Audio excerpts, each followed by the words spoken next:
Bonjour à toutes et à tous, bienvenue dans notre émission de clôture, notre édition de clôture, on pourrait même dire, des trophées Agir Synergie, une émission dans un format un peu original, puisque comme vous le savez, nous allons vous présenter 3 tables rondes avec différentes thématiques, des tables rondes inspirantes, et je vous présenterai dans quelques minutes les lauréats, les experts qui viendront s'exprimer sur ces différents sujets. Avant d'entrer dans le vif du sujet, justement, je vais donner la parole dans un premier temps à Monsieur Frédéric Verne, président d'Agir Développement, pour qu'il nous fasse un petit mot d'accueil. Frédéric, j'imagine que malgré une année un peu vraiment compliquée, vous aviez souhaité, en accord avec Xavier Bebb bien sûr, organiser l'édition 2021 des trophées Agir Synergie. Est-ce que vous pouvez nous en donner les raisons ? Bien sûr. Bonjour et merci de nous accueillir. Je suis effectivement très heureux, après cette année d'interruption, de retrouver les trophées Agir Développement. Alors, effectivement, année exceptionnelle avec des complications et des difficultés pour nos entreprises, pour nos écoles, qui nous ont amenés à réfléchir, à travailler différemment. Alors, on est arrivé avec des nouveaux mots présentiels, distanciels, et à l'image un petit peu de cette manifestation aujourd'hui qui sera en partie physique et en partie à distance. Je crois qu'il y a un troisième mot important qui est arrivé cette année aussi dans notre communication, c'est essentiel. Vous savez, on a parlé des commerces essentiels. Eh bien, on s'est aperçu que la relation école-entreprise était essentielle, elle aussi. Je veux pour preuve le nombre d'écoles qui ont rejoint le Agir, dont la première mission, la première vocation, le premier souci est d'améliorer la relation entre les écoles et les entreprises. Et ce trophée organisé avec Agir est le point d'orgue annuel de ce qui a été fait de plus original, de plus attractif, de plus intéressant dans les écoles et dans les entreprises. Donc il était tout à fait nécessaire et de réaliser cette manifestation avec les conditions qui sont celles qu'on connaît aujourd'hui. Alors, je profite que vous me donnez la parole pour remercier effectivement les entreprises qui ont participé, les écoles, les directrices, directeurs, représentantes et représentants des relations entreprises de la centaine d'écoles que compose Agir et qui se sont engagés, qui ont voté massivement. Alors, c'est pas l'école des fans, on a envie de donner un peu le premier prix à tout le monde parce que le fait même de présenter son initiative montre que l'école ou l'entreprise est engagée dans cette démarche proactive de relation avec les élèves, futurs salariés. Mais bon, il y a quand même des initiatives qui ont une dimension particulière d'année en année et nous sommes heureux de pouvoir les signaler et de les récompenser aujourd'hui. Je vous remercie aussi les sponsors, les partenaires qui nous permettent de mettre en œuvre cette nouvelle édition. Enfin, à côté de Xavier, président d'Agir, je suis heureux d'ouvrir l'édition 2021 des trophées Agir Synergie.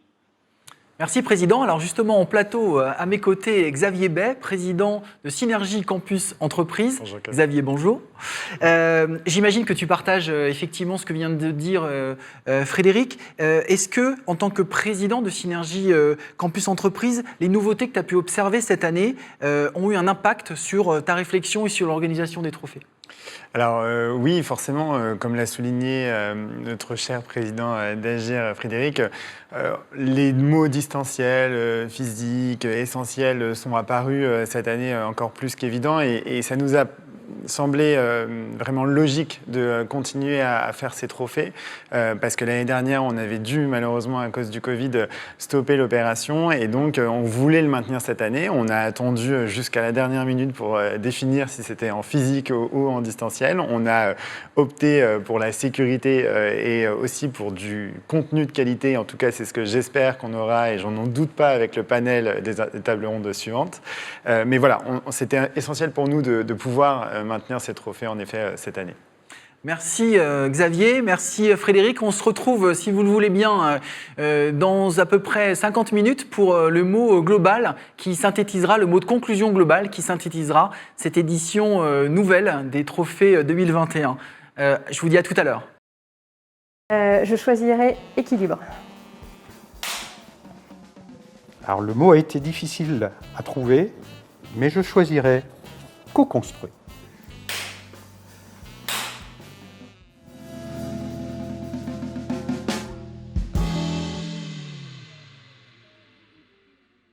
Nous allons passer à notre première table ronde qui sera consacrée à l'évolution de vos métiers respectifs. Puis on s'interrogera ensuite ensemble sur les conséquences, sur ce que ça change finalement.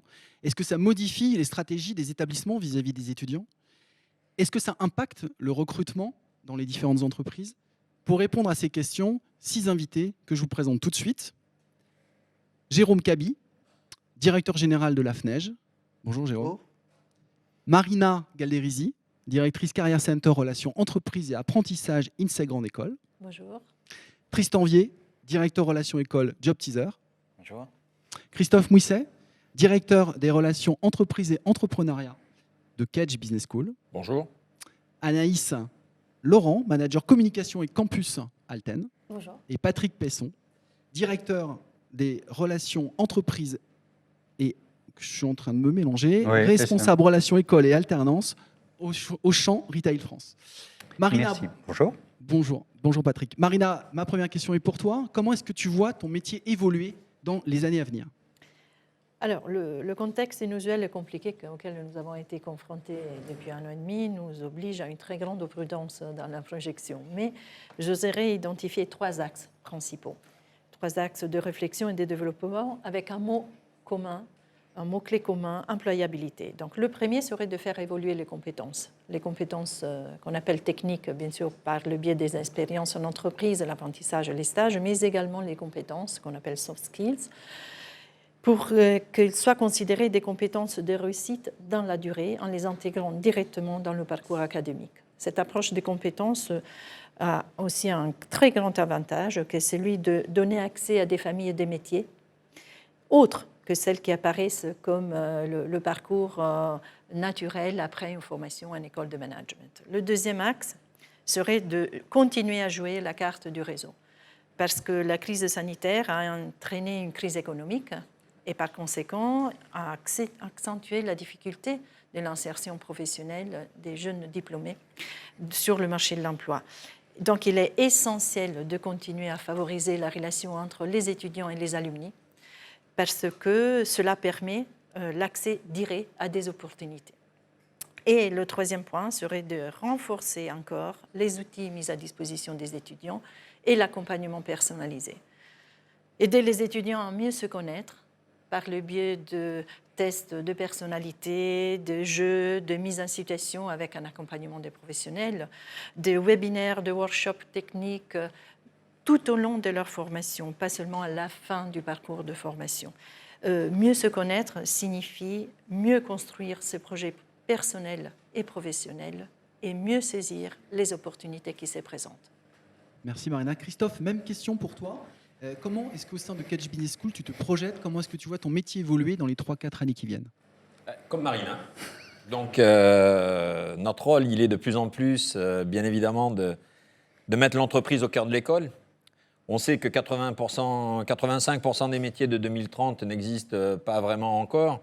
On sait que nos étudiants, nos diplômés vont changer 4 à 5 fois de métier. Ce n'est pas de job, hein, c'est de métier. Donc, avec des compétences expertes complètement différentes. On sait qu'on a une obsolescence des compétences qui s'accroît, qui se développe très, très rapidement. Et donc, en fait, on sait aussi que les compétences expertes, c'est dans l'entreprise qu'elles se développent. On ne fait pas des experts quand on travaille dans une école de management. Donc, en fait, qu'est-ce qu'on essaie? On essaie de faire en sorte que nos étudiants soient intelligents, surtout quand ils ne connaissent pas. Ça veut dire qu'en fait, on leur demande d'avoir développé de l'agilité, de la collaboration, de la communication, du leadership pour leur permettre tout simplement de savoir, même quand ils sont en terre inconnue, de pouvoir avoir de l'impact et de pouvoir gérer des projets et avoir un impact qui soit un impact responsable. Donc, qu'est-ce qu'on met en œuvre? Eh bien, on met en œuvre de la pédagogie par l'action, bien évidemment, du développement personnel et puis de l'expérientiel. Et l'expérientiel, il est au cœur du sujet, c'est-à-dire que pour nous, on apprend bien qu'en faisant. Donc voilà comment notre métier évolue à l'heure actuelle. Anaïs, du côté d'Alten, quelle est ta vision? Selon toi, comment les métiers liés à la marque employeur, au recrutement, au campus management, comment est-ce que ceux-ci vont évoluer? Alors, ces métiers, clairement, ils vont évoluer. Je pense que l'évolution, elle avait démarré avant la période Covid, très honnêtement. Je pense que la période Covid l'a accéléré, voilà, cette évolution. Plusieurs points, moi, que j'avais envie de souligner aujourd'hui. Je pense que la première évolution, elle est au niveau des formats, des canaux, la manière dont on va communiquer avec les étudiants.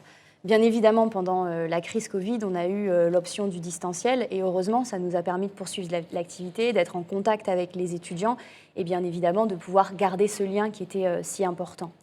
Une fois cette période terminée, on l'espère bientôt, nous, l'objectif, c'est de trouver la parfaite balance, entre guillemets, entre ce distanciel et le physique. On va pouvoir, j'espère, redémarrer bientôt, parce qu'on aura besoin de recréer du lien aussi. Je pense que c'est important pour nous, entreprises, de retourner sur les campus et de pouvoir à nouveau voir les étudiants. Donc ça va être la première chose. Le distanciel, il sera bien pour conserver, entre guillemets, l'adaptabilité, le fait de pouvoir fitter avec les besoins des étudiants, leur agenda. Et le présentiel va nous permettre vraiment de poursuivre l'expérience, justement, si je reprends un peu ce mot-là que j'ai bien aimé, et de pouvoir vraiment se rencontrer. Le deuxième point, je pense que c'est au niveau des contenus, du fond, vraiment de ce qu'on va raconter aux étudiants. Ça aussi, ça change depuis quelques mois ou années, je pense. Terminer l'époque où on allait dans les amphithéâtres faire une présentation entreprise. Je pense qu'aujourd'hui, on veut apporter de la compétence, de la connaissance, de l'expertise aussi, notre expertise aux étudiants, et que chacun se nourrisse de l'expérience de l'autre. Donc on y va avec des experts, on y va avec du contenu, des e-learning, des trainings, on y va avec quelque chose qui va permettre à l'étudiant de sortir ensuite de l'amphithéâtre ou de la conférence avec quelque chose de nouveau, entre guillemets, qu'il va pouvoir réutiliser.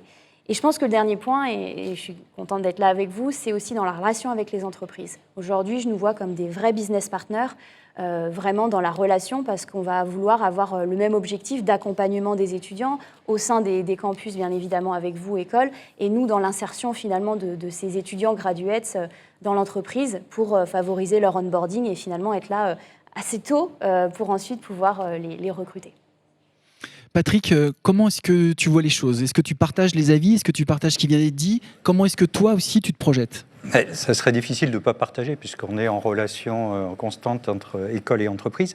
Moi, je compléterais l'intervention d'Anaïs en étant sur des domaines qui sont les domaines d'expertise et d'expérience du campus management.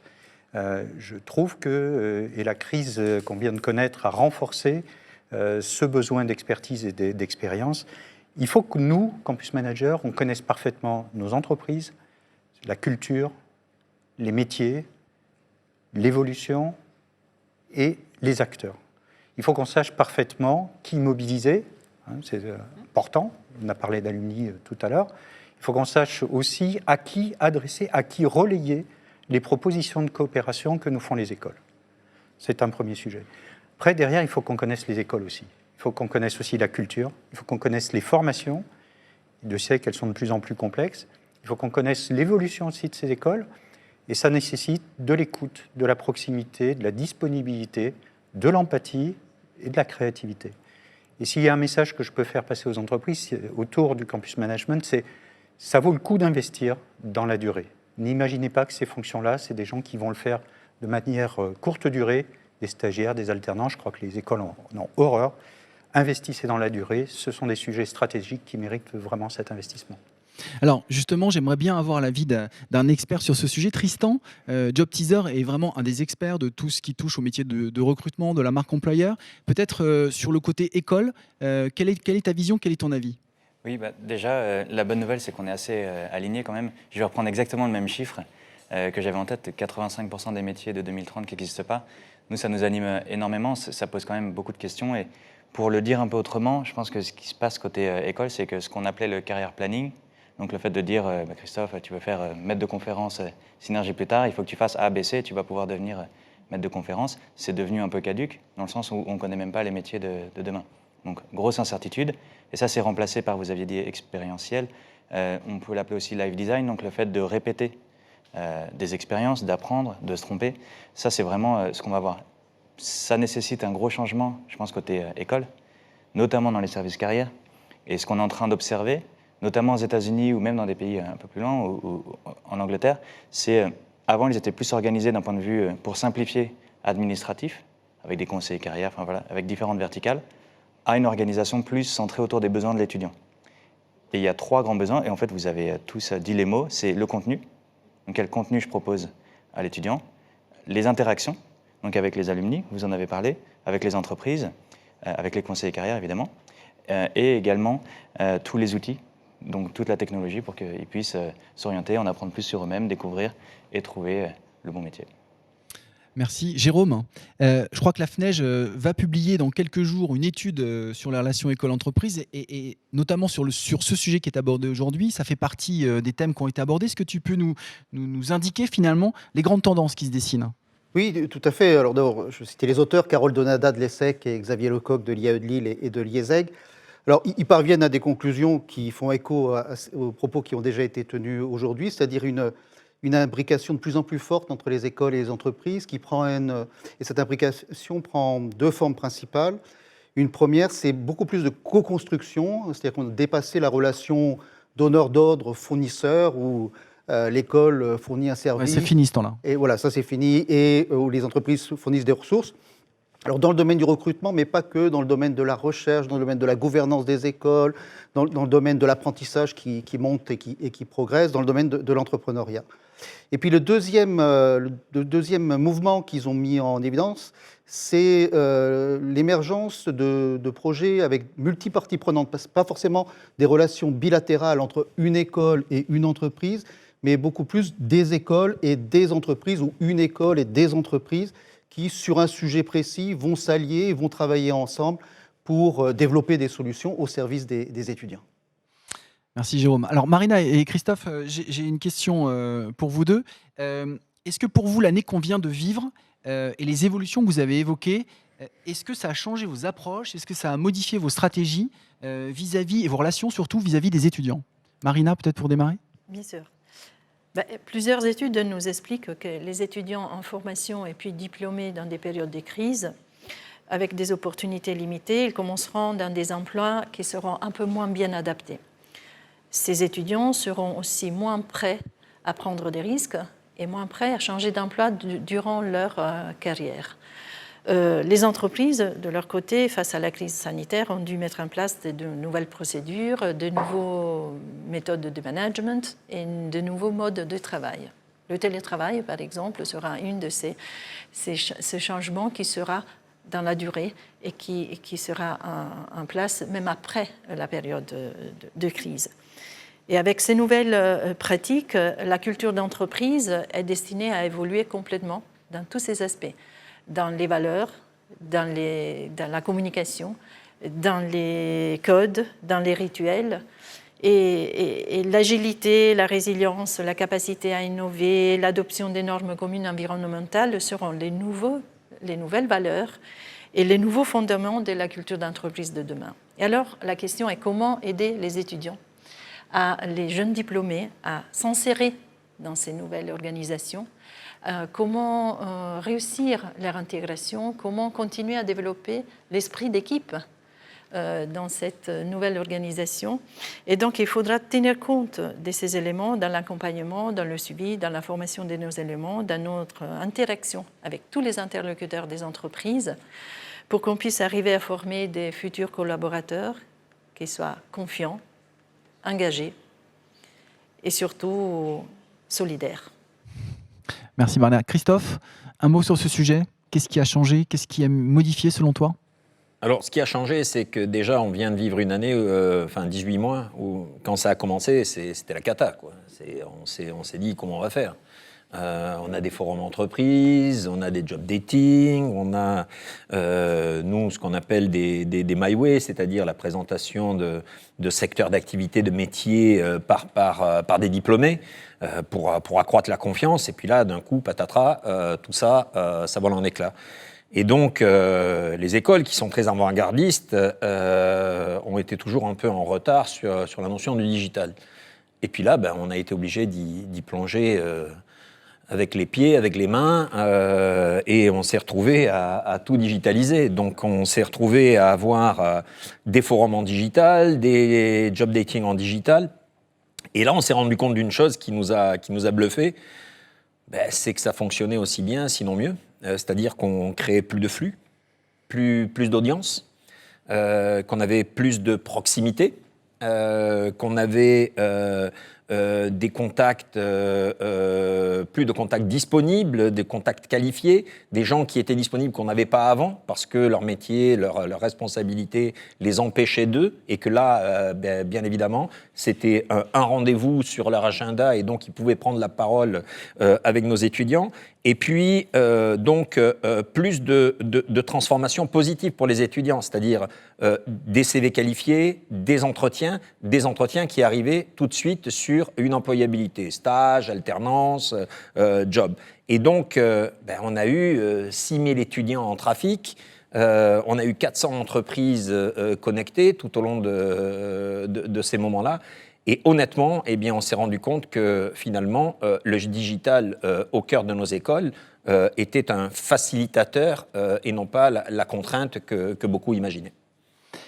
Anaïs, je te voyais hocher la tête. Alors j'ai une question pour Anaïs et pour Patrick. Sachant que justement, dans vos métiers respectifs, le recrutement des jeunes diplômés a toujours été un peu compliqué, est-ce que cette évolution, elle a rendu encore plus difficile ce que vous aviez à faire au quotidien?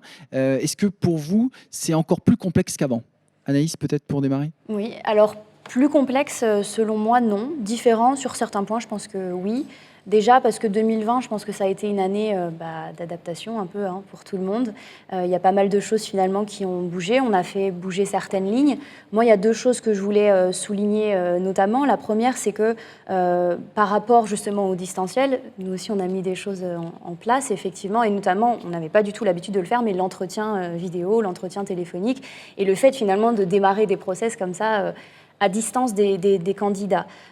Effectivement, ça nous a permis de maintenir l'activité, et ça, il était important de le faire, et on s'est rendu compte qu'effectivement, ça pouvait fonctionner, ça fonctionnait bien. Maintenant, je reviens un peu sur ce que je disais tout à l'heure, ça va être la même chose pour la partie recrutement. Nous, notre idéal, ça va être de trouver la balance maintenant entre le distanciel et le physique, tout simplement.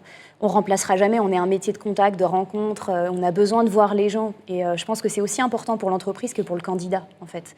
Pour le jeune diplômé, de pouvoir se projeter, d'avoir cette projection au sein de l'entreprise. Et ça, à un moment donné, ça va passer par la rencontre, par l'immersion au sein de l'entreprise. Donc on va vraiment essayer de garder ça et de le développer.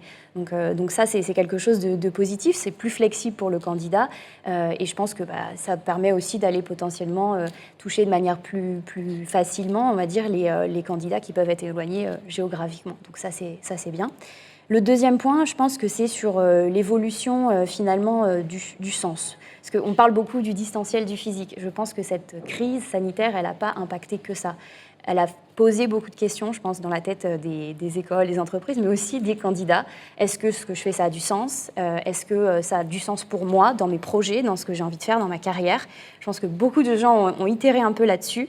Et nous, on s'est dit qu'on allait faire évoluer nos process de recrutement aussi par rapport à ça. Donc aujourd'hui, nos profils, et notamment des profils d'écoles cibles pour nous, vont pouvoir rencontrer très rapidement dans le process de recrutement des experts techniques, des chefs de projet qui vont pouvoir leur présenter leur métier, répondre à des questions, leur permettre finalement de faciliter cette projection de manière plus simple, plus rapide, et d'avoir ces échanges finalement avec les équipes avec lesquelles ils vont être en contact ensuite dans le poste. Et ça, je pense que ça offre du sens. Je pense que c'était nécessaire aussi. Donc pour nous, c'était essentiel d'apporter finalement cette expertise plus rapidement. Patrick, est-ce que c'est aussi ton avis? Est-ce que c'est ton analyse? Moi, j'aurais tendance à trouver quand même qu'on a un contexte qui s'est complexifié. Il s'est complexifié du côté des écoles. Quand j'ai démarré une école, c'était une formation, un mode de formation. Voilà, on ne parlait pas d'alternance, on ne parlait pas de formation de continu. Aujourd'hui, il faut qu'on sache analyser les différentes possibilités de formation qu'ont une école, les licences, les bachelors, les masters, les Master of Science. Il y a beaucoup de créativité dans ce domaine-là. Il faut qu'on sache aussi analyser la partie formation initiale et puis formation continue. Je veux dire, aujourd'hui, la coopération d'une école avec une entreprise, c'est aussi des possibilités pour l'école d'assurer des formations pour le compte de l'entreprise. Et je pense qu'on aura de plus en plus des parcours croisés avec des jeunes qui n'auront peut-être pas forcément terminé leur formation, mais qui vont partir en découverte professionnelle et puis après continuer leur formation et retourner peut-être sur les bancs de l'école et peut-être avec des dispositifs d'apprentissage ou d'alternance qui vont continuer à les aider à évoluer, et ça, on en est friand. Aujourd'hui, moi, j'ai identifié plus de 50 points de coopération avec une école. D'accord ? Et la grosse difficulté qu'on a, et la crise en a renforcé encore d'autres ou a recréé encore de nouveaux outils, c'est qu'il faut qu'on sache maintenant quoi utiliser et avec qui utiliser, pour quel type de population. C'est pour ça que je pense qu'il y a quand même, je le disais tout à l'heure, expertise, expérience.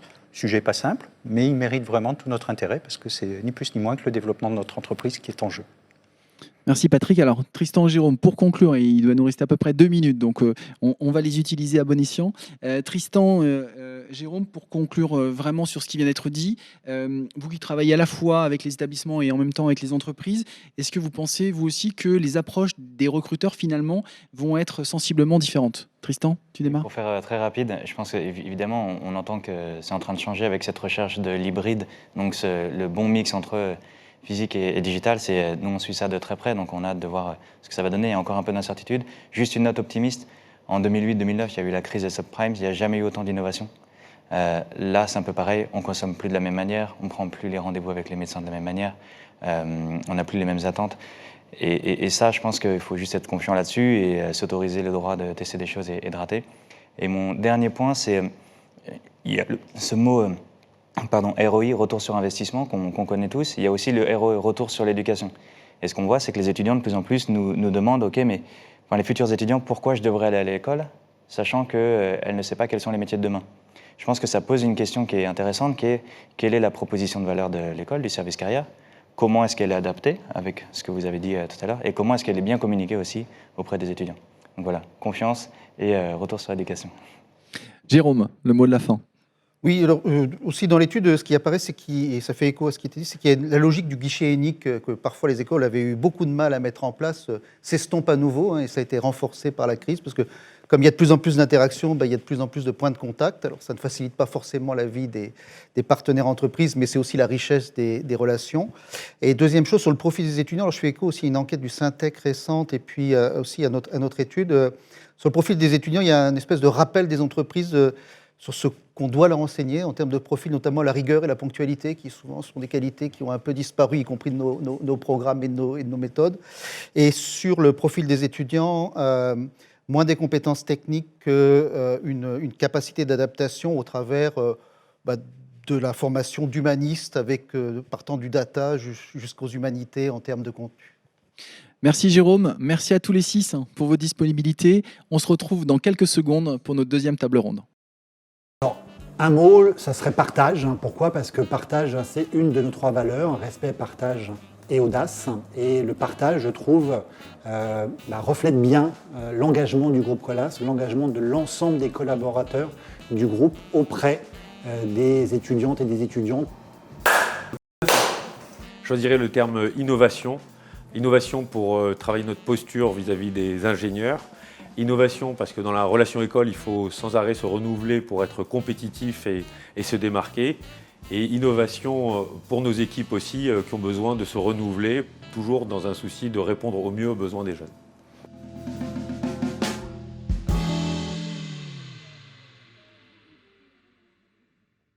De retour dans les studios de consulting pour démarrer notre deuxième table ronde. Quel futur pour l'enseignement en 2030 ? Et ça tombe bien, puisque justement une étude sur ce thème a été menée par la Conférence des grandes écoles et Choose My Company. Pour répondre à nos interrogations, 2 invités que je suis vraiment ravi d'accueillir. Célika Tellier, cofondatrice de Choose My Company, et Franck Bournois, directeur de l'ESCP et président de la commission formation de la CGE, qui a co-commandité cette passionnante étude sur l'enseignement en 2030. Alors, évidemment, merci à vous deux d'être présents à nos côtés aujourd'hui. Franck, bonjour. Bonjour. Est-ce que tu peux rapidement nous expliquer quels étaient finalement les attendus de cette étude que vous avez finalement co-dirigée tous les deux ? Oui, la CGE, la Conférence des grandes écoles, est une communauté absolument formidable d'écoles d'ingénieurs, d'écoles de gestion, d'écoles de journalisme, d'agriculture, d'architecture. Et dans cette grande communauté, l'année 2020 est une année évidemment sensible avec la transformation des modalités pédagogiques liées à la Covid. Et au-delà, on a toujours eu comme tradition à la CGE la prospective. Et on s'est interrogé sur les modalités pédagogiques, comment on va apprendre, que l'on soit évidemment élève, mais aussi comment on va enseigner quand on est professeur dans ces écoles. Et les objectifs étaient en fait, avec ce souci d'excellence qui caractérise les écoles de la CGE, c'était de comprendre les priorités des écoles en matière de pédagogie, de comprendre aussi les attentes, et puis aussi de voir comment on allait pouvoir mettre en œuvre des mécanismes de qualité qui vont évidemment servir aux élèves d'une part, mais qui vont aussi avoir, j'allais dire, des conséquences positives pour les employeurs qui vont employer nos jeunes diplômés. Voilà. Et on s'est lancé dans un vaste dispositif avec Choose My Company qui a mené et fait en sorte que de si nombreux répondants puissent, au-delà du millier, 1300, je crois 1313 répondants, et on a maintenant un panorama assez intéressant de ce point de vue. Alors, je vais donner la parole à Célica dans une seconde, mais Franck, quels sont les grands enseignements finalement de ton étude que tu pourrais partager avec nous? Alors, de façon très synthétique, je crois qu'un des premiers enseignements, c'est qu'il faut encore fluidifier plus que l'on ne le fait, et pourtant déjà les partenariats sont importants, les relations entre écoles et entreprises, puisque on voit qu'il peut y avoir des écarts d'attente, en particulier dans la nature des partenariats, la rapidité de réponse des entreprises et des écoles d'une part. Il y a aussi des points qui ressortent sur les enseignants. Je crois qu'il faut signaler la nécessité de faire des points avec les équipes pédagogiques en permanence, de manière à créer ce feedback qui va faire de la bonne construction. Il y a le renforcement aussi du numérique à travers le choix, les technologies, l'intelligence artificielle, les classes immersives, tout ceci constitue des modalités qui vont varier. Il y a aussi des spécialistes nouveaux. Dans les écoles, il y a le personnel administratif qui accompagne, et on voit aussi l'émergence de nouvelles catégories de collaborateurs. Il y a aussi tout ce qui concerne la reconnaissance. Je crois que peut-être on a été un petit peu en retard dans l'enseignement supérieur, pas qu'en France, je crois aussi dans les écoles et dans les business schools et dans les écoles d'ingénieurs à l'international. Il faut maintenant mettre de plus en plus en avant l'enseignement du numérique dans les parcours, dans la reconnaissance des carrières. Les accréditeurs aussi devraient se pencher encore un petit peu plus sur ces modalités pédagogiques. Et puis enfin, je crois qu'il y a quelque chose qui est très important qui émerge, c'est on va vers des pédagogies de plus en plus individualisées, faites sur mesure, avec des choix pour les participants, ce qu'on appelle dans le monde anglo-saxon learner-led pedagogy, donc la pédagogie où c'est l'apprenant qui a la main et non pas l'apprenant passif comme on a pu le connaître. Et la dimension, j'allais dire, numérique accélère tout cela. Et aussi, ça a montré que la pandémie a aussi certainement accéléré tout cela. La pédagogie innovante, elle est déjà beaucoup mise en place, j'imagine, dans vos établissements respectifs à tous. Célica, est-ce que tu as été satisfaite du nombre de réponses obtenues, de la mobilisation finalement, aussi bien des établissements que des entreprises? Derrière la grande étude dont vous parle Franck, qui s'appelle Teach in 2030, nous avons une grande mobilisation des écoles et des entreprises à deux niveaux. Le premier niveau, et c'est là où on démarre justement méthodologiquement ce qu'on appelle une étude prospective participative qui est passée par des groupes de travail pour modéliser les questionnaires. C'est quoi cette vision, cet idéal vers lequel on peut tendre à l'avenir, en quoi il consiste, comment est-ce qu'il va se structurer.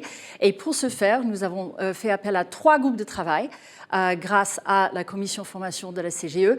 Donc un premier groupe de pédagogues provenant de 11 écoles de la CGE, dont l'INSA, l'ESSEC, Supero, Grenoble École de Management, l'ESCP, Sciences Po Paris pour en nommer certains. Un deuxième comité formait des directeurs Learning and Development des plus grandes universités d'entreprise de France. Et là, on voit Stellantis, L'Oréal, Orange, Accenture, Carrefour, pour en nommer certains. Et bien sûr, un groupe de travail formait des intéressés des produits finis de ce beau système de grandes écoles qui sont les étudiants, là, avec des élèves d'écoles comme l'EDEC, HEC, l'Agro, Sciences Po Lille, Polytechnique, etc. Et le fruit de tout ça, c'était au final 30 questions pour explorer le futur de l'enseignement. Donc, 30 questions for 2030. Une première mobilisation.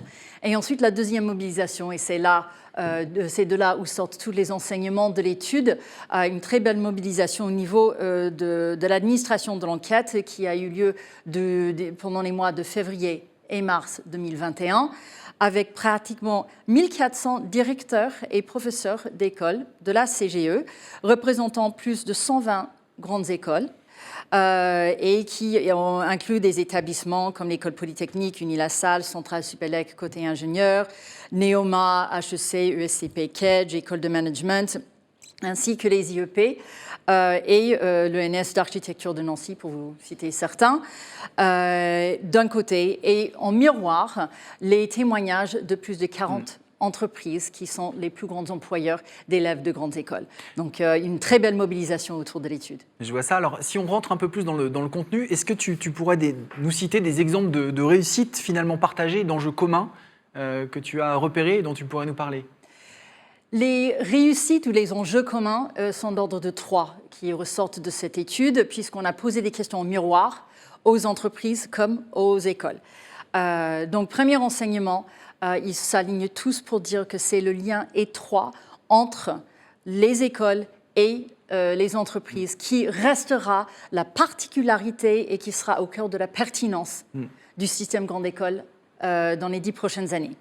Ils s'accordent également à plus de 70% pour dire que les élèves sont prêts pour travailler en mode collaboratif et à utiliser l'expérimentation pour résoudre les problèmes. Donc, on voit que l'agilité et le droit à l'erreur est passé par là. Et troisième enseignement, et je pense que ça va dans le sens de la table ronde qui nous suit, ils disent déjà à plus de 40% que la pédagogie peut mieux répondre aux enjeux RSE. Ah oui, on va y venir effectivement tout à l'heure. Franck, est-ce que de ton côté, tu as repéré des zones de réussite et des zones de préoccupation entre les établissements ? Est-ce que les choses évoluent ou changent en fonction des directeurs ou des professeurs ? Ah oui, c'est une façon de voir les préoccupations. Simplement, moi, ce que je crois à la suite de ce que dit Célica, c'est qu'il y a comme grand point de réussite une confirmation que ceux qui font ce métier de la pédagogie sont extrêmement fiers de leur métier. Il y a une vraie passion qui ressort à travers les réponses des enseignants tout particulièrement. Mais il y a aussi des préoccupations. Quand je dis des préoccupations, c'est des points de concentration selon des populations. Les directeurs d'école voient la transformation pédagogique aussi dans toute l'organisation que ça représente, en particulier avec la gestion des espaces, la gestion des équipements et évidemment la question des budgets. Les professeurs, bien entendu, pensent aux élèves en premier et paradoxalement, ce sont eux qui sont plus critiques par rapport à l'arrivée de ces technologies. Non pas parce qu'ils les redoutent, mais parce qu'ils sont très attachés à cette relation humaine qui existe avec l'apprenant et qui veulent conserver aussi dans l'enseignement de 2030 et au-delà. Et puis on a aussi toute une population qu'il faut saluer parce qu'elles sont très importantes dans ces écoles. Ce sont les professeurs adjoints, qu'on appelle aussi les professeurs vacataires, qui sont parfois des anciens, qui sont des professionnels d'entreprise et qui, eux, dans cette grande perturbation du moment, sont aussi demandeurs de partage de pratiques et de liens avec l'équipe pédagogique permanente. Cette étude, encore une fois, réalisée par Schumann Company de façon absolument multi-regard, permet d'en tirer aussi donc, des conclusions un petit peu sectorielles ou par population. Célica, pour conclure sur ce sujet passionnant, on pourrait en parler pendant des heures. Si on compare les attentes des établissements avec celles qui émanent des entreprises, qu'est-ce qu'on observe ? On a déjà vu qu'il y a un certain nombre de convergences, notamment autour de la relation étroite qui doit être maintenue. Mais quand on compare le prisme des écoles avec celle des entreprises, il y a deux zones où on a la possibilité de mieux s'aligner et qui sont autour de la vitesse d'adaptation des programmes, donc le contenu des cours, et l'incorporation des nouvelles technologies. Alors pour le premier, quand on parle de l'agilité avec laquelle la pédagogie et le contenu des cours est adapté à l'évolution des métiers, on voit deux espaces-temps. Les professeurs sont 8 sur 10 à dire que dans mon école, on met à jour et on fait évoluer assez rapidement, alors que côté entreprise, ils sont un peu plus de 5 sur 10. Mais il faut mettre le contexte derrière chaque chiffre. Ce n'est pas un jugement de bien ou de pas bien, c'est deux espaces-temps différents. Dans les écoles, les professeurs, ils donnent un socle de connaissances et un mode de fonctionnement. Ils sont concentrés sur la formation initiale. Alors que dans les entreprises, on est dans un monde, surtout depuis un an, de upskilling, de reskilling, avec des cycles de renouvellement de compétences qui peuvent aller tous les 6 mois maintenant. Donc la question à se poser, c'est quelle pédagogie et quel contenu, à quelle vitesse et dans quel objectif. Le deuxième zone d'alignement potentiel tourne autour de l'utilisation des nouvelles technologies dans la pédagogie. Et là, on est en train de parler de l'immersion totale, la réalité virtuelle, le gaming, le micro-learning, où les entreprises, surtout depuis le début de la crise sanitaire, ont pris une longueur d'avance dans ce monde de upskilling et de reskilling et de démocratisation des formations de leurs collaborateurs. Et on le voit dans les chiffres, ils sont 97% côté entreprise à dire que c'est un grand levier de la pédagogie, alors que du côté des professeurs, ils sont plus tentatifs, ils sont à peu près 62%. Mais ceci va de pair avec une demande très claire qui émerge. Les professeurs et les directeurs d'école sont très conscients de la transformation qui doit avoir lieu, mais ils expriment une très grande envie de soutien et une certaine reconnaissance pour l'innovation pédagogique dans la question est quelle est la place de l'innovation pédagogique dans le monde de la grande école et l'évolution qu'il va y avoir dans les années à venir. Merci Célika, merci à vous deux. Je vais juste vous demander un tout petit mot de conclusion, puisque Célika le disait tout à l'heure, la table ronde qui va suivre va se poser la question de comment l'enseignement supérieur fait face aux enjeux environnementaux. Alors comme on a la chance de vous avoir tous les deux, un tout petit mot de conclusion, mais vraiment en 30 secondes chacun, un tout petit mot sur votre avis à vous, personnellement. Célika, tu commences, juste 30 secondes. Très rapidement, il y a deux choses qui ressortent pour moi. Le premier, dans l'étude, on voit on observe que les écoles et les entreprises peuvent développer une vision commune de qu'est-ce que c'est de préparer un élève pour impacter positivement la société et l'économie de demain, d'avoir un enjeu commun. On observe également, depuis le début de la crise sanitaire, les écoles qui regardent à l'intérieur ils examinent leurs valeurs et le fait de prendre soin de leur communauté, des élèves comme des professeurs. Il en émerge de nouvelles valeurs, dont une notion de soin et de responsabilité. Et ça me rappelle personnellement, j'ai eu la chance de faire partie de cette communauté de grandes écoles en France, mais aussi aux États-Unis.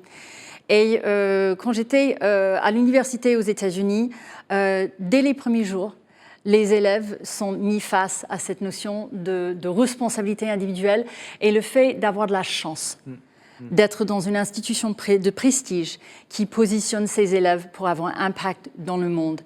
Et ça instaure une certaine humilité dès les premiers pas dans cette communauté à laquelle on appartient en grande école. Merci Célika.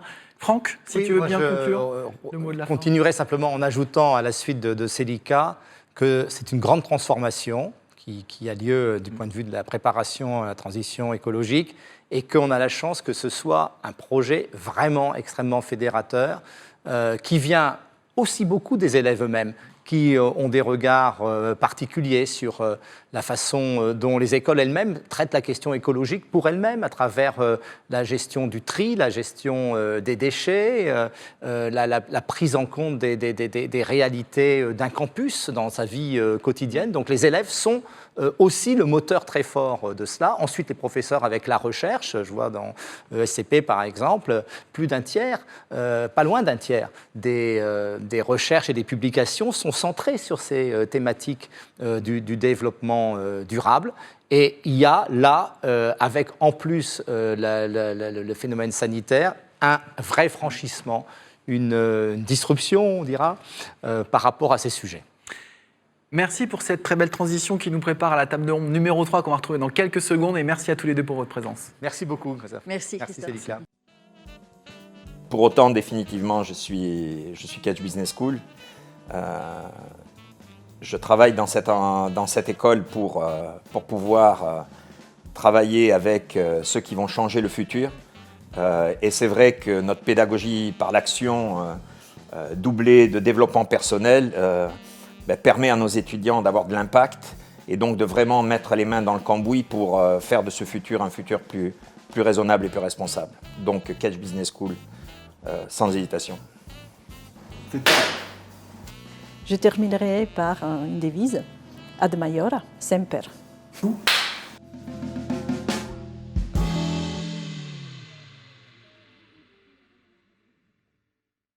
De retour sur notre plateau de Gozulting pour notre troisième et dernière table ronde qui est consacrée à un grand sujet d'actualité, comment l'enseignement supérieur fait-il face aux enjeux environnementaux de notre planète?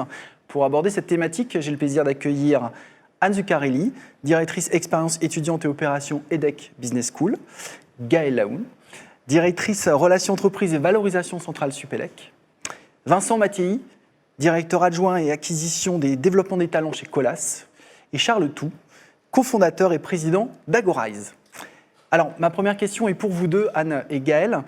Comment est-ce que vous voyez vos étudiants respectivement au sein de l'EDEC Business School et au sein de Centrale Supélec s'emparer des enjeux environnementaux? Comment est-ce qu'ils réagissent? Quelle est un peu votre analyse et votre approche? Anne, pour démarrer? Oui, avec plaisir. Alors, je pense que quelle que soit l'école, la nouvelle génération s'est emparée complètement de ces enjeux. À l'EDEC, c'est très fort également. Je dirais que les jeunes jouent plusieurs rôles. Le premier rôle, c'est un rôle de challenger, c'est-à-dire qu'ils nous poussent. Qu'est-ce que vous faites? Comment vous avancez sur ces sujets-là? Le deuxième rôle, c'est qu'ils s'investissent eux-mêmes, que ce soit dans leur vie personnelle, demain dans leur vie professionnelle. Et donc, tous les jours, on a des retours de nos étudiants qui nous proposent des choses, qui s'impliquent, et on travaille avec eux. C'est ça qui est vraiment très encourageant. Alors, on le fait aussi bien du côté recherche et formation, puisqu'on ouvre en septembre, par exemple, un nouveau diplôme en partenariat avec les mines qui s'appelle Finance et économie du climat, et on lance un nouveau centre de recherche en finance et climate change aussi en septembre. Côté association aussi, peut-être un exemple important, on a remarqué que sur les 80 associations étudiantes, toutes ont une partie, un projet qui est lié à ces enjeux environnementaux. On a mis en place cette année avec eux un référent RSE et diversité dans chaque association. Ils ont été accompagnés, on a pris un consultant qui les a accompagnés, ils nous ont proposé des projets et on a financé les 30 meilleurs projets. Et puis, parce qu'on doit être vertueux pour eux, on investit aussi dans nos campus, bien évidemment. Et donc, chaque année, on investit entre 1 et 2 millions, que ça soit du photovoltaïque, que ça soit les gobelets. Enfin voilà, tout est vraiment pensé pour qu'en 2030, on puisse déclarer une empreinte carbone neutre. D'accord. Gaëlle, est-ce que tu observes à peu près les mêmes choses ou peut-être des choses un peu différentes au niveau de Centrale Supélec? Alors c'est sensiblement le même constat général, c'est-à-dire une implication de nos étudiants à la fois pendant leur cursus au niveau académique, dans leur vie associative et dans leurs projets personnels et en tant que citoyens. Beaucoup d'entre eux ont manifesté un intérêt fort, notamment dès 2018-2019 avec le Réveil écologique, et ont poursuivi finalement leur engagement à travers leur action associative. On constate, nous, par exemple, une augmentation sensible du nombre de conférences, de séminaires organisés par les étudiants eux-mêmes sur ces enjeux-là. Chaque semaine, je pense qu'on a un événement dédié dans l'établissement à ces questions. Et puis, il y a eu un effort fait particulier au niveau de la pédagogie. Centrale Supélec, au moment de la fusion des deux écoles, a créé un nouveau cursus. Et on a constaté que dans ce nouveau cursus, 30% des étudiants peuvent consacrer plus de la moitié de leur volume horaire à des cours dédiés au développement durable. Donc on voit cette tendance forte et on la constate aussi dans les choix de spécialisation en fin de cursus, où près d'un tiers des étudiants à la fin du cursus en troisième année explicitement mentionnent des choix de spécialisation qui sont motivés par un intérêt pour les enjeux du développement durable. Près de 50% se disent également intéressés, 20% sont un peu plus éloignés, mais c'est un signe fort. Après, au-delà de cette implication de la part des élèves, comme dans votre établissement, on a mis en place une gouvernance pour associer toutes les parties prenantes, que ce soit le corps enseignant, la direction générale, les services supports, les laboratoires de recherche et les étudiants. Et on fait participer les étudiants à des commissions pour discuter aussi de l'évolution de leur parcours étudiant à Centrale Supélec, tenant compte de leurs aspirations et de ces enjeux-là. Et on les rend acteurs finalement de l'évolution de leur propre cursus. D'accord, ok. Vincent, comment est-ce que toi, tes jeunes diplômés, tes jeunes recrues, finalement, se positionnent face aux enjeux environnementaux? Comment est-ce qu'ils réagissent? On sent que depuis plusieurs années, ça traduit ce qu'on vient de dire au niveau des écoles, qu'il y a une vraie prise de conscience des jeunes sur ces sujets, que dans les critères de choix pour tout type de poste, des stages, des alternances, des CDI, c'est un critère qui revient très fréquemment. Ce n'était pas le cas il y a de nombreuses années. Donc il y a évidemment le poste, il y a l'entreprise, ses missions, mais on voit que l'environnement vient très très vite dans les top priorités. On sent que les étudiants se renseignent, se préparent, nous questionnent. Et un autre exemple, on a lancé avec Agora il n'y a pas longtemps un challenge qui est toujours en cours avec une finale bientôt sur un sujet important autour de la mobilité durable, sur un des sujets environnementaux. Et voilà, en espace d'un mois, on a 150 dossiers de très bonne qualité et de plusieurs types d'écoles différentes, de tout niveau. Donc voilà, on sent vraiment une prise de conscience des étudiants de tout âge sur ces questions, et c'est tant mieux. Charles, justement, pour rebondir sur ce que disait Vincent, je crois que sur ta plateforme Agorize, il y a de nombreux challenges, dont peut-être celui que Vincent vient d'aborder. Quelle est ta vision? Alors, ce qu'on observe, nous, c'est qu'il y a un cercle vertueux, on va dire, qui s'active entre ce qu'on fait, nous, depuis 10 ans maintenant, à savoir de la pédagogie par projet, du learning by doing, sur des sujets d'innovation, et les thèmes liés au développement durable, au sens assez large, tel que défini par l'ONU, qui a défini 17 objectifs de développement durable qui vont de l'éducation à l'émancipation des femmes, donc la diversité, l'accès aux ressources. Donc c'est quelque chose d'assez précis. Et c'est quelque chose qui va être soit directement poussé par nos entreprises clientes comme thème principal du dispositif qu'elles portent à travers nous. C'est le cas de Colas, c'est le cas d'autres clients. Et on voit que la participation des étudiants, l'adhésion, l'engagement est démultiplié dans ces cas-là. Et on voit également que sur des thèmes qui parfois sont complètement déconnectés, les étudiants d'eux-mêmes vont aller vers ces sujets-là. Un exemple, on travaille avec Daimler sur le véhicule connecté. Le projet lauréat qui a vraiment bluffé tout le monde, c'était la connectivité au service des personnes en situation de handicap, notamment des malvoyants. Et c'est vrai que voilà, d'eux-mêmes, ils vont vers ça. L'analyse que j'en fais, c'est que au niveau des jeunes générations, je pense que, et de la population en général, on a un peu dépassé le stade de la prise de conscience. On a envie d'agir, on a envie d'être dans l'action, on a envie de s'impliquer. Et l'avantage, c'est que la solution que développe Agorize est très en prise avec ce que font les écoles de plus en plus, développer de la pédagogie par projet. On a des jeunes qui ont envie d'être sur le terrain, qui ont envie d'être dans l'action.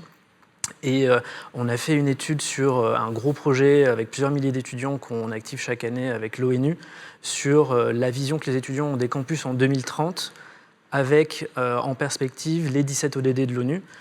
Donc ils doivent s'emparer de ce thème-là, imaginer des concepts pour leur campus avec ces ODD en tête, du coup pour aller vers plus de durabilité. Donc on a fait une étude sur ces étudiants et ce qu'il en ressort, c'est que les étudiants participent plus pour des raisons liées au développement durable et liées à l'impact en fait globalement des projets qu'ils portent, que pour les enjeux d'innovation. Et donc ça, c'est assez intéressant de voir que voilà, c'est peut-être un shift en termes de perspective où on parle des jeunes comme étant très digitaux, très connectés, très voilà, dynamiques en termes d'innovation. On se rend compte qu'en fait, quand on compare les deux sujets, les enjeux de développement durable prennent le pas et sont plus importants à leurs yeux. Donc, à vous entendre tous, il y a une vraie unanimité sur le fait que les étudiants sont en train de s'emparer de ce sujet, et non seulement en prise de conscience, mais aussi en acte, et vous les accompagnez autant que faire se peut. Alors, la question que j'avais envie de vous poser à toutes les deux, Anne et Gaëlle, c'était quelle est la place de l'innovation, justement, par la prise de conscience de ces enjeux environnementaux? Comment est-ce que, par exemple, au sein de l'EDHEC Business School, tu as mis des choses en place, ou tu vas le faire, ou tu penses le faire? Comment ça se passe? Alors, moi, je vais plutôt parler de transformation. Ouais. Donc, on a un centre qui s'appelle le New Gen Talent Center qui étudie les aspirations des jeunes générations dans le monde professionnel. Et on a mené 2 études, une en 2019 qui s'appelle New Gen for Good et une plus récemment qu'on a sortie là en début 2021 qu'on a menée avec Bearing Point sur l'engagement des jeunes générations dans l'entreprise. Et ce qui est ressorti de ces 2 études à 2 ans d'écart, et de façon encore plus flagrante sur la dernière étude, c'est que finalement, ces jeunes s'engageront dans une entreprise qui va se transformer. Je ne sais pas si c'est innover, transformer. Et la transformation, il faut qu'elle soit à la fois sur la façon de travailler. La deuxième chose, c'est les enjeux environnementaux. Et la troisième chose, ça va être la façon dont on va aborder les sujets. Comment l'entreprise, demain, dans son organisation, elle va traiter les sujets complètement différemment.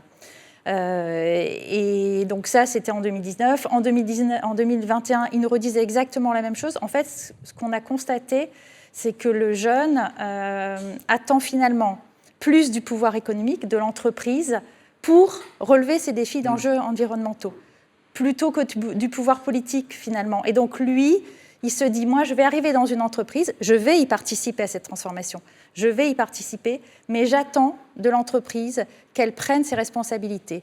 Et on retrouve là le lien avec l'engagement. Et donc, je m'engage demain si l'entreprise s'engage vis-à-vis de ces sujets. Donc, ça va être vraiment un élément très important. Et si je l'anticipe dans nos écoles, ça va être pareil. C'est-à-dire qu'un jeune, plus tôt, quand il sortira du lycée ou de la prépa, il nous dira, est-ce que vous vous engagez et comment vous vous engagez sur ces sujets? Et alors, je rejoindrai votre école si vous vous engagez et si on s'engage ensemble. Donc, il y a un vrai... Moi, je parlerai plus de transformation. Après, ça sera peut-être par des innovations, mais la notion de transformation, elle est très importante pour eux sur ces enjeux environnementaux. Et l'engagement. Et ce que tu as expliqué, ce qui a été voilà. dit, c'est que l'engagement, ils veulent être acteurs. Exactement. Gaëlle, quelle est ta vision justement sur ce même sujet au sein de Centrale Supélec et l'engagement et le fait qu'ils veulent être acteurs de plus en plus? Ils veulent mesurer leur impact.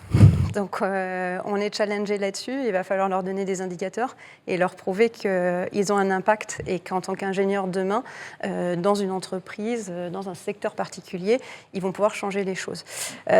Nous, on pense que sur l'ensemble de ces sujets-là, c'est des sujets extrêmement complexes, multi-échelles et fortement interdépendants. Et l'ingénieur généraliste tel que nous le formons aujourd'hui a vraiment son rôle à jouer, un rôle important. Face à un problème complexe, il doit trouver des solutions et des solutions sur des technos ou des innovations qui ne sont pas achevées. Et donc ce qu'on essaie de faire, nous, c'est d'amener nos étudiants, mais aussi toute la chaîne de valeur qu'il y a en amont, c'est-à-dire le continuum entre recherche et formation, et à travers ça, toute la recherche qui est faite dans nos labos par nos enseignants-chercheurs, à poser les questions. Parce que les réponses ne sont pas simples et à susciter le débat et à susciter la discussion. Et c'est par là qu'on arrivera à la prise de conscience et à un échange et à des arbitrages qui ne seront pas toujours évidents et faciles dans un premier temps, mais ce sera certainement des arbitrages auxquels nos étudiants seront confrontés quand ils seront dans les entreprises et qui devront porter finalement ces dimensions-là dans des projets tels que chez Colas, par exemple, j'imagine. Alors justement, Vincent, comment toi tu vois les choses? Est-ce que pour toi l'innovation est aussi une des solutions? Est-ce qu'il y en a d'autres que tu as identifiées? C'est une solution. J'aime bien ce que vous avez dit sur l'engagement, la transformation. Donc je pense que ce n'est pas que seulement l'innovation que les jeunes attendent aujourd'hui. Je pense qu'ils attendent que l'entreprise elle intègre ces enjeux vraiment dans la stratégie globale de l'entreprise, très clairement. Et qu'ils puissent avoir le temps, qu'ils puissent s'engager, qu'ils puissent transformer. Certes, ça passe aussi par l'innovation sur des environnements très techniques, mais il n'y a pas que les salariés qui font de la technique qui peuvent s'engager. Donc c'est plus global. Il faut que ça soit vraiment ancré au cœur de la stratégie de l'entreprise. Et là, on sent qu'il y a une adhésion et que les gens vont pouvoir, comme ils le font à l'école, dans les projets associatifs, ils vont aussi s'engager dans l'entreprise. C'est important. C'est un vrai engouement. C'est un vrai engouement et c'est naturel. Et il faut que la société, il faut que les entreprises, par rapport au pouvoir public, se mettent en ordre de bataille pour accompagner ce mouvement. Absolument. Alors Charles, ça va être pour toi le mot de la fin, le mot de la conclusion. Quelle est ta vision globalement concernant justement la place de l'innovation au sein des enjeux environnementaux? Chez Agorize, forcément, c'est un sujet qui est traité, j'imagine? Franchement, très en phase avec ce qui a été dit. On est moins dans l'innovation au sens de une percée, un petit peu one shot, mais dans une logique de transformation. C'est un changement de logiciel en fait. Quel que soit le projet qu'on entreprend, on prend en compte son impact. On essaie de le mesurer et du coup, ça, c'est des choses que les nouvelles générations, je pense, ont de plus en plus en tête. Les acteurs académiques aussi les aident à y voir clair là-dessus, à se doter des bons outils, des bonnes méthodologies.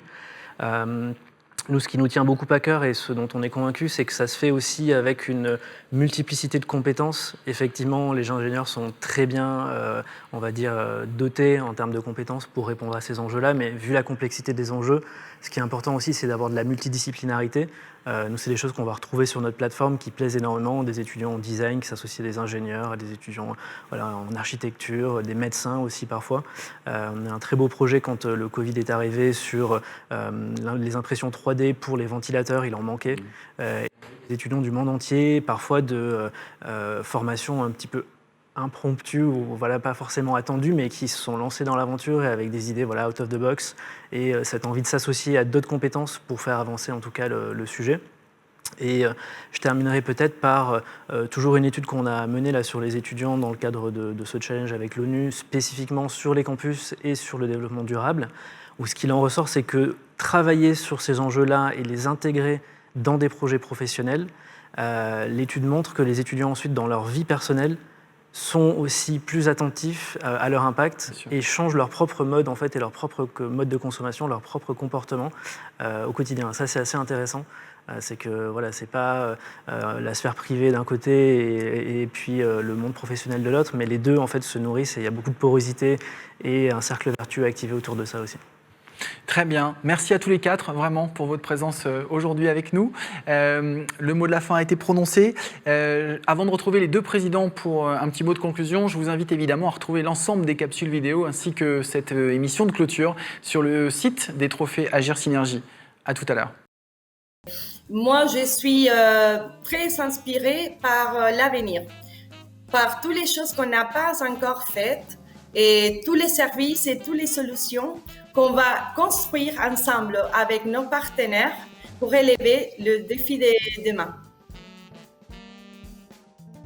Merci à vous. Je pense que je choisirais le mot nouveauté et si je devais en choisir un deuxième, égalité. Alors, en un mot, ça me paraît difficile. Je vais essayer de le faire en 3 mots. Je dirais fidélité, proximité et confiance.